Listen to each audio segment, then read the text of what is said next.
গত কয়েক ঘন্টায় মুর্শিদাবাদ জেলার বিভিন্ন প্রান্ত পরিযায়ী শ্রমিকদের মৃত্যুর খবর আসছে।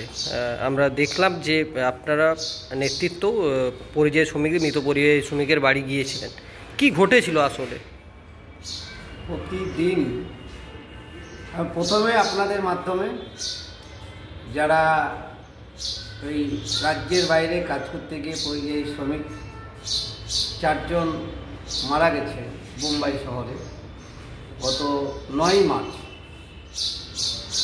তাদের পরিজনদের আমরা সমবেদনা জানাই, সমব্যথিত জানাই। তারাকে আমরা ফিরাতে পারবো না, কিন্তু তাদের পাশে থেকে তাদের প্রতিদিন আমরা তাদের যারা উত্তরাধিকার বাচ্চা ছেলে মেয়ে পরিবার আছে তাদের পাশে থেকে তাদের সাহায্য সহযোগিতা আমরা প্রতিদিন করে যাচ্ছি। পশ্চিমবাংলায় একে তো কাজ নেই, 100 দিনের কাজ বন্ধ, কৃষিতে কোনো লাভ নেই, কৃষি কাজে আর সে মতন কাজ হচ্ছে না, ফলে এলাকা ছেড়ে জীবন জীবিকার স্বার্থে অন্য রাজ্যে পাড়ি দিচ্ছে।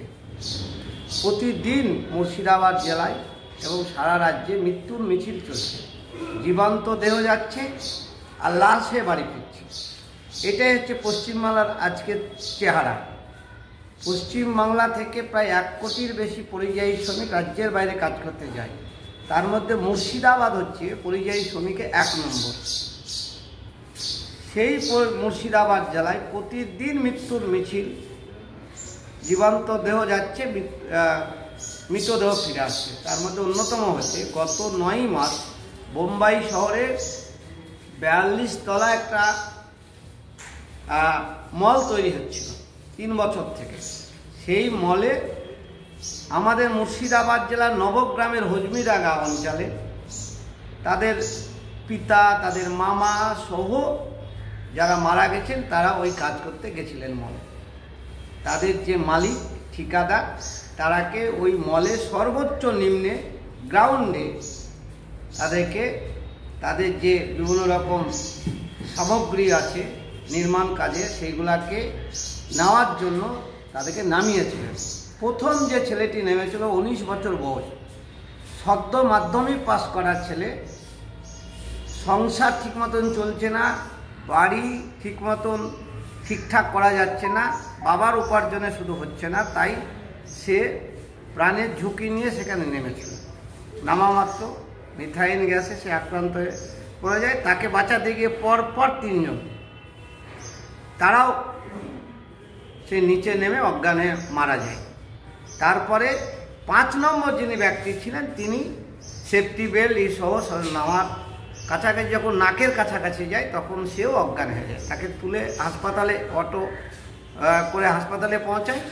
তারপরে এদেরকে উদ্ধার করে হাসিবুর, যার বয়স 19, তাকে তারা দড়ি বেঁধে উদ্ধার করে হাসপাতালে তাকে মৃত্যু ঘোষণা করে। পরে দমকল বাহিনী সেখানে এসে বাকি দ্রুত দেহে করে। 4টা দেহ মুর্শিদাবাদ জেলার 3 জন, 2 জন হচ্ছে নবগ্রামের হাসিবুর আর হচ্ছে জিয়াউল হক, আর হচ্ছেন বড়ুয়া থানার ইমানদার, যাদের প্রত্যেকেরই বয়স কম। সর্বমর্মান্তিক হচ্ছে জিয়াউল হকের 2 বছরের কন্যা, স্ত্রী সহ কন্যা, তার মা বাবা বেঁচে আছে, তাদের সংসার উপার্জনের একমাত্র ব্যক্তি। ঘর বাড়িটা ঠিক মতো নেই। আপনি শুনলে অবাক হবেন যে পিএমজিসের বাড়িতে তাদের নাম নেই। একটি মেয়ের বয়স হচ্ছে 8 বছর আর একটি হচ্ছে 10 বছর। কি মর্মান্তিক ঘটনা! অজ্ঞান হয়ে যাচ্ছেন স্ত্রী, কথা বলতে পারছেন না, এই পরিবেশ পরিস্থিতি আছে। আর পাশের জেলা বীরভূমে সিউড়ি থেকে 1 জন মারা গেছেন, মোট 4 জন। এই হচ্ছে পশ্চিমবাংলার চেহারা।